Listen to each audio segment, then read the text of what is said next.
فين؟ اول امبارح. احنا المفروض نكون موجودين اول شهر، بس يعني حصل شويه تعطيلات بسيطه كده، ربنا عدها على خير. احنا في الحريه مول، القربه مصر الجديده، اقرب محطه مترو الاهرام، موجودين من الساعه 2 للساعه 10. احيانا بكون موجوده لحد 12 او 10 او 11 ونص، بس انتوا تعالوا في الوقت ده يعني.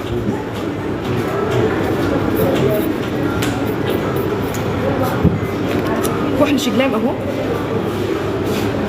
انا هجربه معاكم، انا هاخد واحد ليا وهجربه معاكم.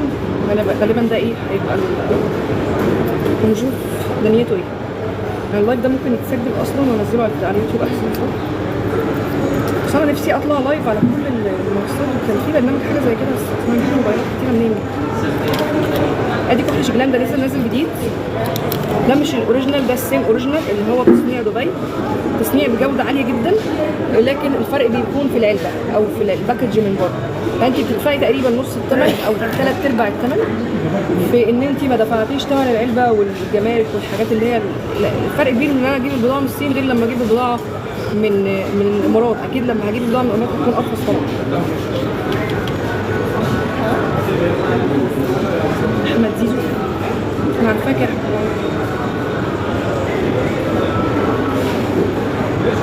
احنا بنعمل الكحل كده،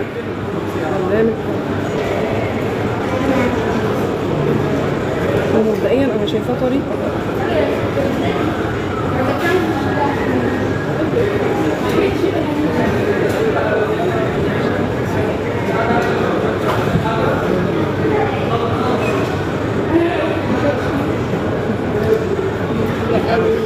فارق ده انا ما كملتش عليا كمان، اللي هو انا لسه ايه، احنا في اخر الليله.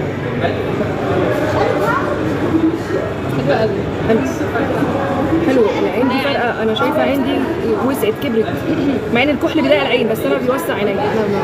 في ناس البرودكت كلها اوريجينال وتحفه. شكرا يا ديدي، انت القمر. انت عملتي يا ديدي صح؟ يعني جايه لي من الواتس ولا جايه لي من الفيديوهات ولا جايه لي منين؟ ديدي ليكي اوفرز حلوه لما تيجي، بيعرفيني بس ان انت دي.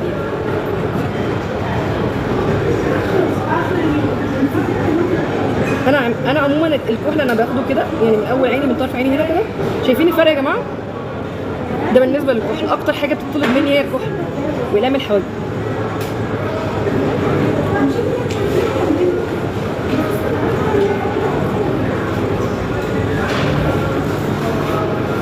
انا عينيا حساسه جدا وعندي جيوب انفيه، فانا عينيا اصلا بتسيح الكحل اساسا. فلو الكحل ما كانش جوده عاليه يعني انا مش شايفه ان عينيا مضايقاني، بس الهواء في ان درجه الحراره عاليه النهارده، الهواء رهيب.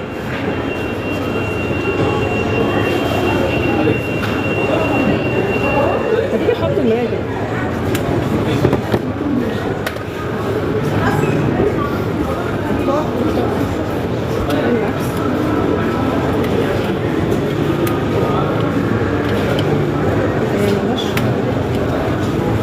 بعدين نبقى نجيب مرايه.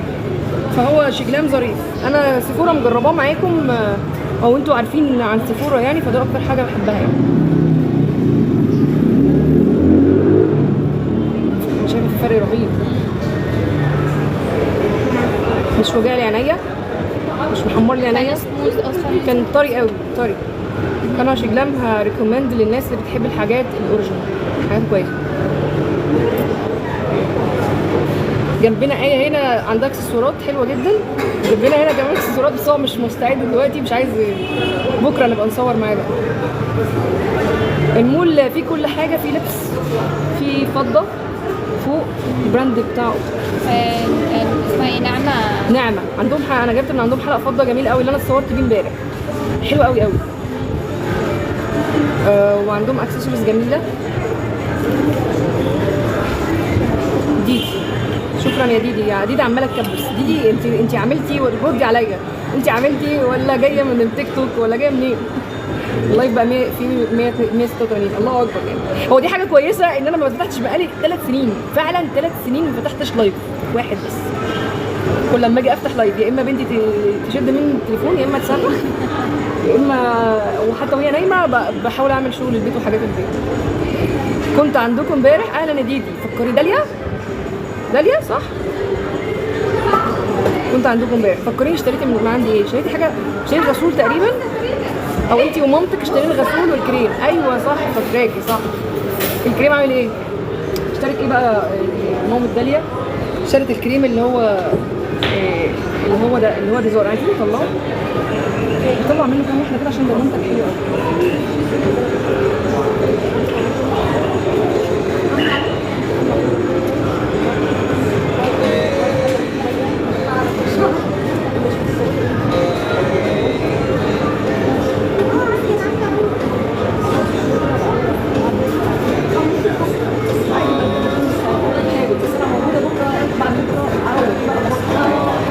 كده فين؟ ديزار اللي هو اللي احنا بعناه للست اللي هي السمرة اللي هي تحفة كده كده. انتي عسل يا بدر.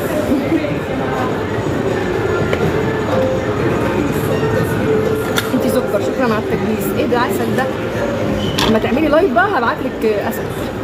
انا ما بعتش الحاجات دي ولا اخر مره كان جالي حاجات كتيره كده يعني الاكونت بتاعي فيه. بصوا بقى، ده ديزار انا بحبه جدا. انا اصلا منتجات ديزار كلها ما فيش حاجه جربتها غير حلوه قوي.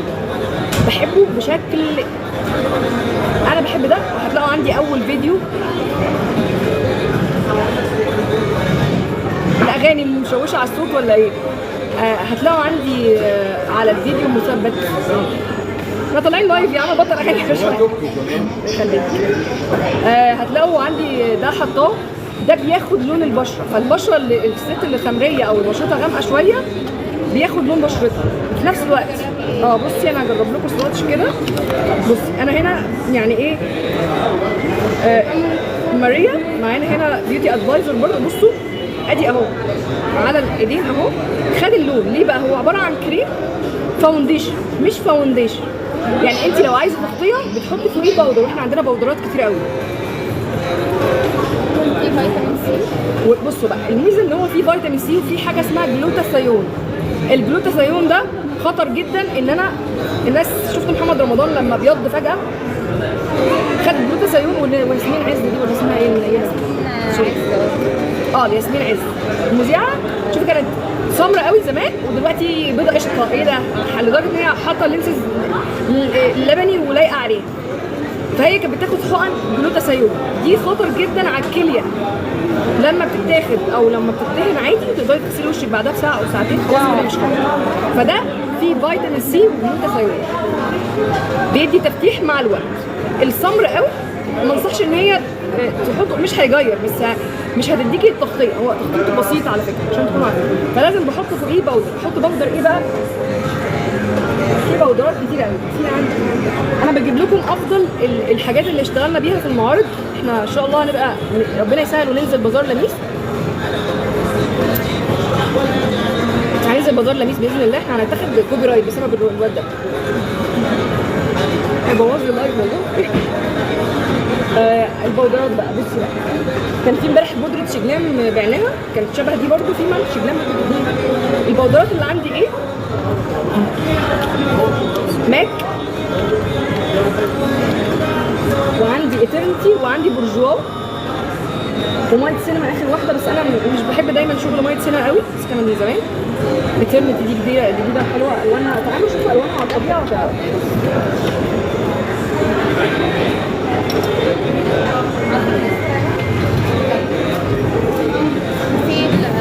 في دي كمان اللي هي اللوز باودر وباودر. في دي 2 باودر في بعض، واحده غامقه وواحده فاتحه. الفاتحه دي ممكن نستخدمها للتنويع بتاعت كونسيلر او كده. بصي دايما شجلام مشكلته في ايه؟ في ان انت لما تيجي تفتحي لها عشان توريها للناس بنشيل دي احسن، نفتحها من هنا اسهل.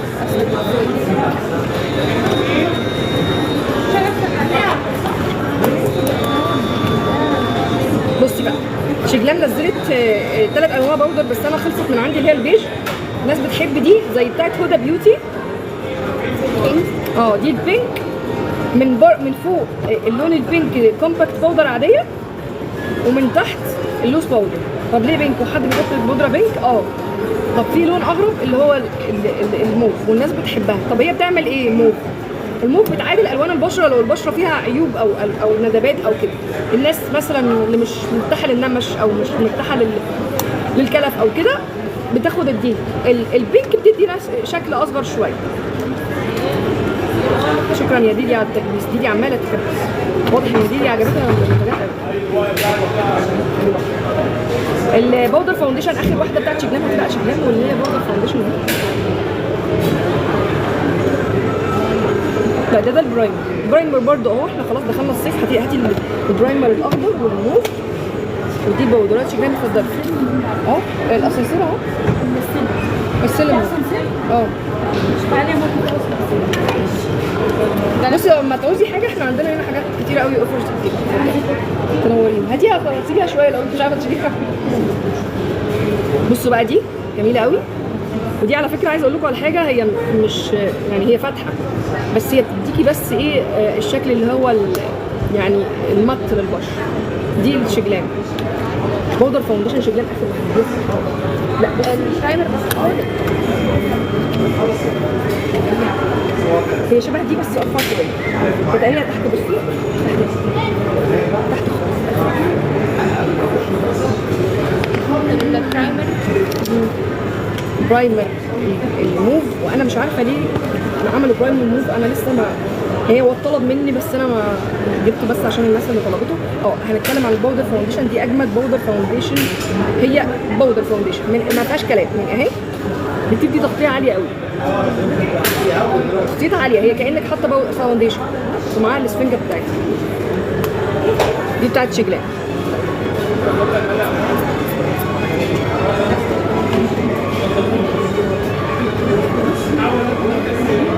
ده اللي امبارح قالت لي انا عارفاك اصلا، يعني كانت جايه انت شفتي فيها قبل كده يبقى في الفيديو. بصوا ده البرايمر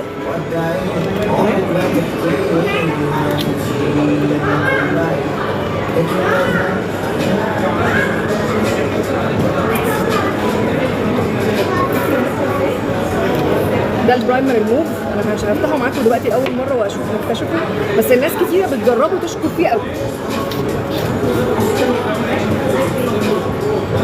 واضح برضو ان اللي بتستخدم باودر بينك هي او باودر موف هي اللي بتاخد برايمر موف. بصوا ده غالبا العنوان مصر الجديده الكوربه، اقرب محطه مترو الاهرام. المكان اسمه الحريه مول. احنا في الدور الارضي، احنا قصاد دي اكسسوارز والكوريشي للعطور. دوروا كده هتخشوا كده من الباب اللي بره هتلاقوا كوريشي للعطور. تمام، يعني حسب الباب اللي هتدخلوا منه. انا الباب التاني يعني الباب انتوا هتلاقوني.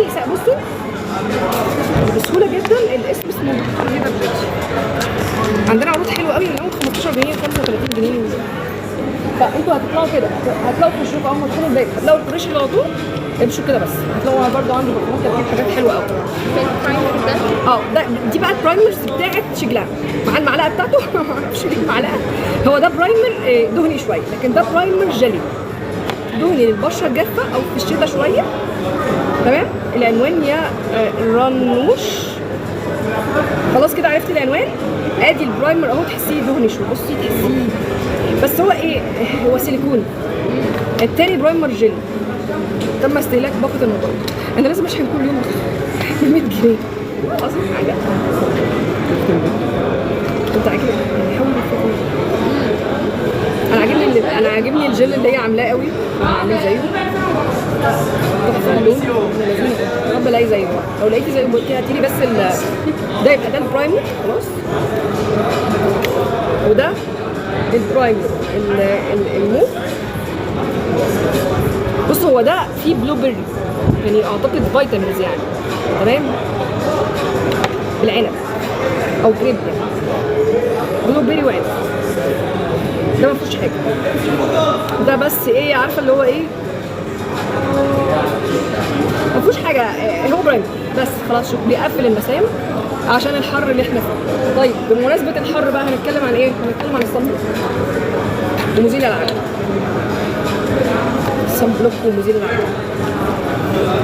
الصن بلوك ده احنا عندنا منه اخر 3 قطع فقط.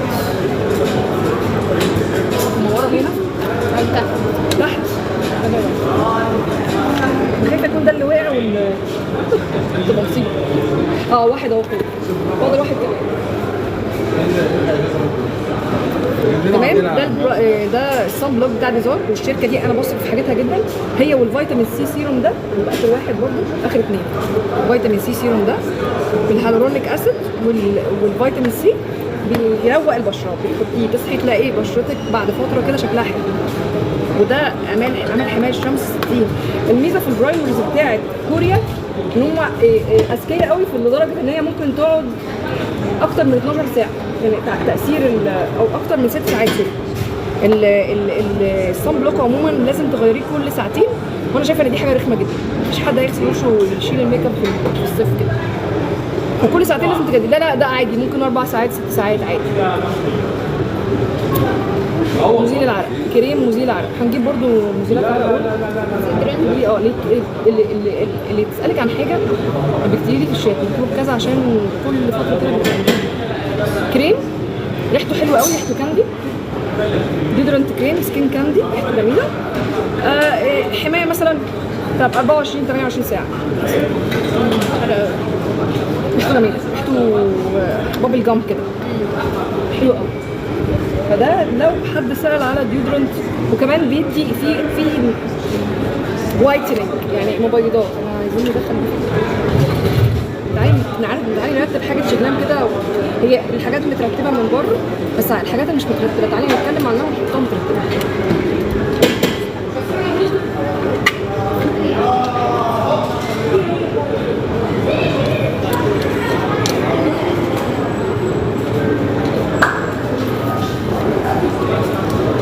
المكان مميز جدا يا جماعه. عارفين بلبن اللي في الكربه؟ هو ايه اللي يميز المكان هنا؟ طيب ده مش من مصر الجديده. وهمي فين؟ في جنب البلبن. بص في واحد سوري هنا، ايه اسمه ايه؟ بلبن وايه ووهمي اللي في شارع، يعني الشارع اللي بره ده شارع الاهرام صح؟ امتداد شارع الكربه، بس ده مش شارع الكربه. جنب كنيسه ايه اسمها ايه؟ هي الكنيسه الاثريه، مش متذكره اسمها. مش كنيسه يعني، هي اثار. هي كنيسه شغاله؟ هي كنيسه كاثوليكيه بتشتغل، يعني بيشغلوها بس في المواسم وكده. تمام. كنيسه ايه تاني مميز؟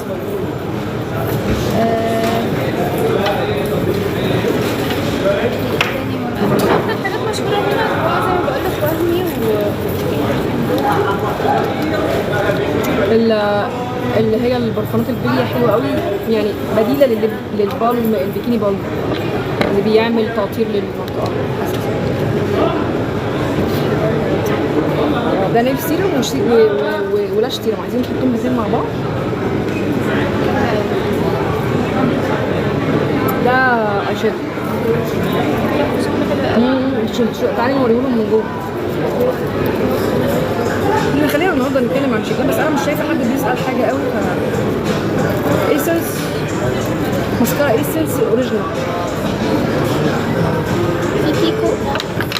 بصي الماسكارا دي في واحده كمان تقريبا.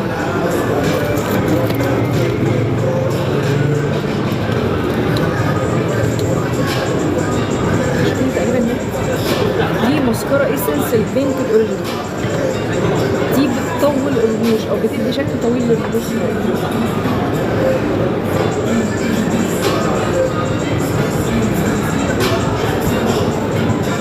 ده شكل الفرشه بتاعتها، شكلها وسط اللب بالم.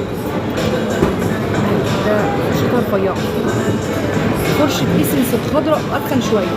كوبرا، اهلا يا كوبرا. دي فرشه ايسنس الخضراء. لا خليهم فوق بعض. دي كتكثيف اكتر.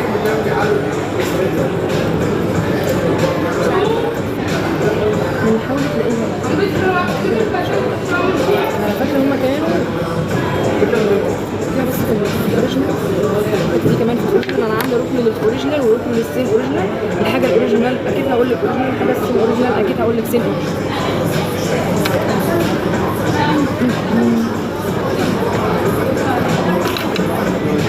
هاتي قراش ايه في كمان واحد.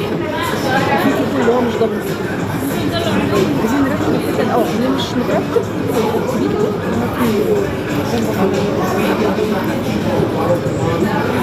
قراش كيكو ايه.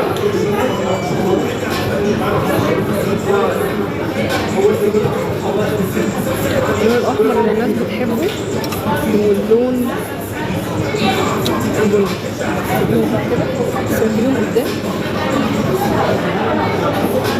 في ارواش كيكو درجه 103 ناس كتير بتموت فيها. الاشراط شكلات اللي هي شبه دي كلها موجوده بكل درجاتها ما عدا لاست كيك. لاست كيك هتيجي قريب. عايزين نرتب دول كده احسهم لما يبقى انا مش لوكا.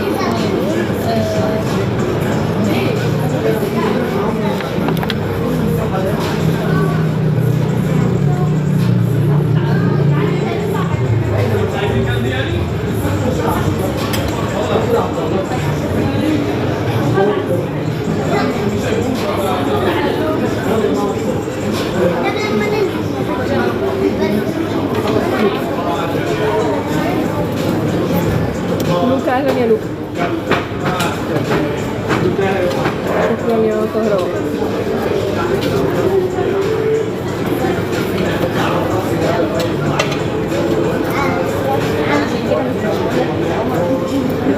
اللي ب 150 ده اللي هو البلاش ده اللي هو شبه اللي هو لا ده اللي قدامك الاخضر ده بس اخر واحد.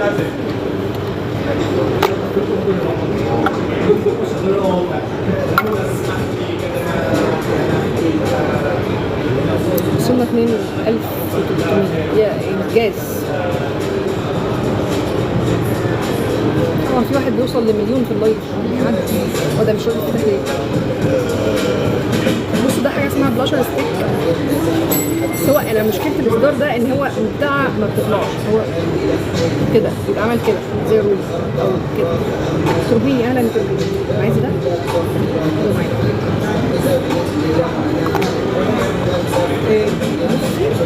في حاجه ثانيه الارواش دي كان اخر روج اللي هو الموف ده الارواج الماجنتيك عايزه اخليهم يشوفوها.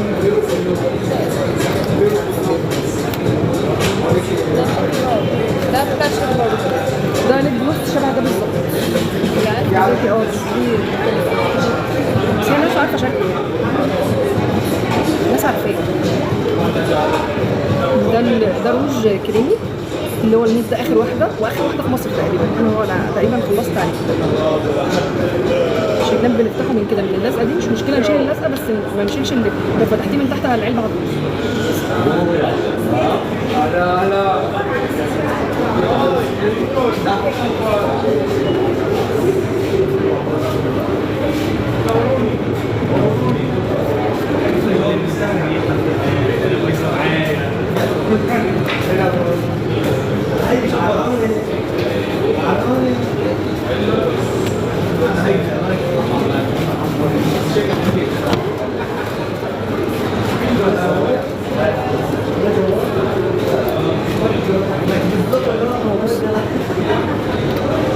حلو قوي مات كده بس مش بينشف الشفايف. دي ميزته بقى. هو الماجنتيك ده الاسود ده عايزين نوريهم برضه. هو اصلا اخر اتنين هاتي في واحد فيهم كمان بصوا اللون الجميل. بصي الاسود ايوه هاتي ده ينفع روج جليتر وينفع اي شادو. ايوه ده المغناطيس كده. العلبه نفسها احنا بعنا منه امبارح واحد في واحده عجبها قوي شكله. حاسه ان هو مميزه يعني روج البنت مميزه. بصوا ده بقى عارفين زمان لما كنا روج التسعينات اللي هو الجليتري ده ينفع اي شادو يدي جليتر. بصوا شكله جليتر وينفع روج او ينفع جلوس. حتى على ليك بلاس شفايف. بصوا عامل ازاي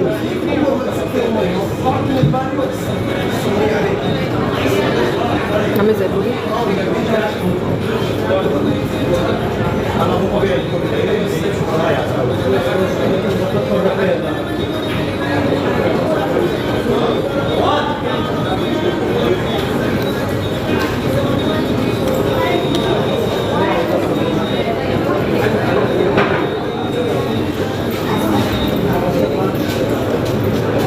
دي بقى انا عارفين بس كده ده شارع البيت.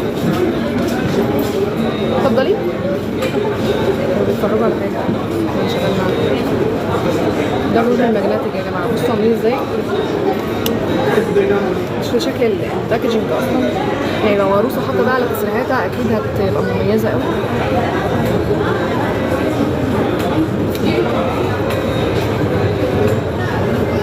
دي بقى مع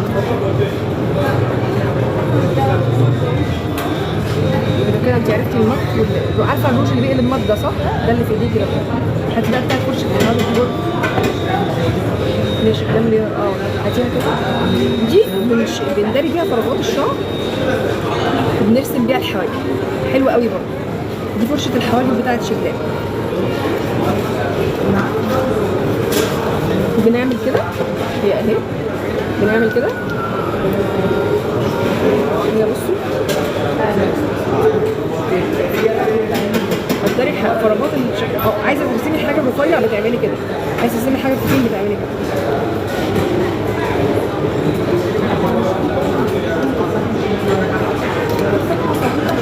عايزه تروحي لما تيجي من بكره قشطه عادي مش فارقه معايا. انا قاعده شويه كده وشويه بقى. انت شايفه في الساعة كام دلوقتي؟ 10.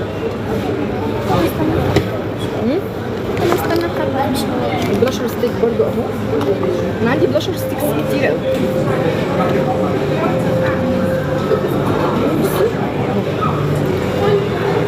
كمية. في بنات برضو بتعمل ايه؟ بتستخدموا روج. بتعمل كده كده بتعمل ايه؟ ممكن بفرشة زي كده. الفرش دي تعملوا روج والميك اب ارتست بيعملوا كده. يعني انا يوم فرحي اتحط لي روج بالطريقة دي. استغربت اصلا. بس حلو كان حلو كان حلو جدا. في الوان كتيره ودرجات كتيره. ليب جلوز شفافه موجوده اللي بتدي فيلر وترطب.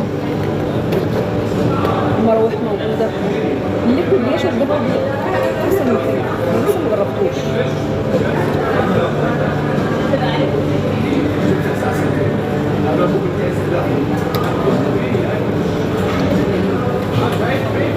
بصي عايزاكي تشوفوهم بيعملوا ايه مع الباكس.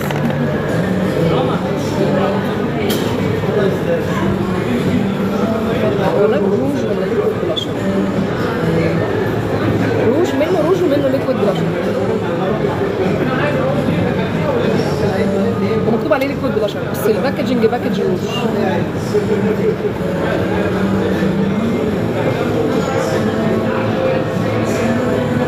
بصوا ثابت ازاي؟ برضه واضح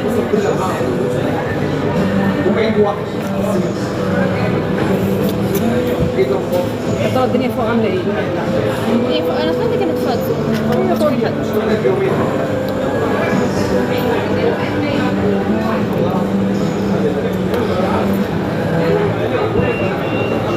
تمشي امتى؟ همشي 11 كده 11 ونص. مش متأخر عليكي؟ انا امبارح ماشيه 12 وربع كمان. كان في زباين. انا بقول لك البنت اللي قلت لك عليها دي جت لي 12 الا ربع كده. قعدنا معاها بتاع ربع ساعه وربع ساعه لما قفلنا يعني لما قفلنا فوق كمان. انا قصدي ان اكتوبر بعيد عليكي قوي. لا انا ما بروحش اكتوبر بروح مدينتي يعني. دلوقتي قاعده مع ماما. ما انا بقول لك بكره كده هبتدي اروح بقى وبعد. فكفايه كده بقى. انا قلت اعلمكم شغل علشان قاعدين مكان. انا بقى ممكن اجي لكم مره في الاسبوع. المشكله في الفلوس دي. اختار بقى اليوم اللي يكون جوزي فيه فاضي شويه او هيطلع من الشغل بدري يمسكها بقى. هي بتجري وهتبهدلنا الحاجه. بس تلاقيها طالعه بره جاريه فجاه. انا شفتها كانت طالعه على طلع الاسانسير. طلع الاسانسير الكيسه الكهرباء. كهرباء وكانت طالعه معانا الاسانسير. انا مش عارفه ان هي بنتك فاهمه. وعماله ادور عليكي لقيت في واحده نادت عليكي بقى. ما انا كنت واقفه مع ناس.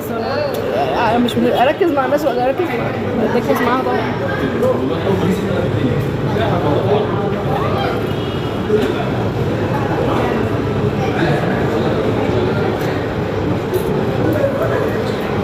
ممكن تطلعي تقعدي فوق شويه كده عادي. مش عايزه وربع كده ونص ونزلي الحاجه ونحاول نشوف. احنا كنا عايزين نفرش فوق برضه الحاجات اللي زي كده. فممكن بقى اللي هتبدل هي هتبقي فاهمه الاسعار اللي هتبدل سواء انت فوق او تحت. اطلع.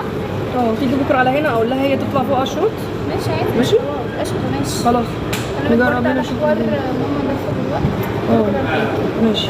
ان شاء الله سيطري سيطري والله ان شاء الله الخير جاي. سيطري. ماشي. اخلي الحاجات هنا. ما خلاص بقى انت خلي مروه تكلم. انت راجعه. خلي مروه تكلمها.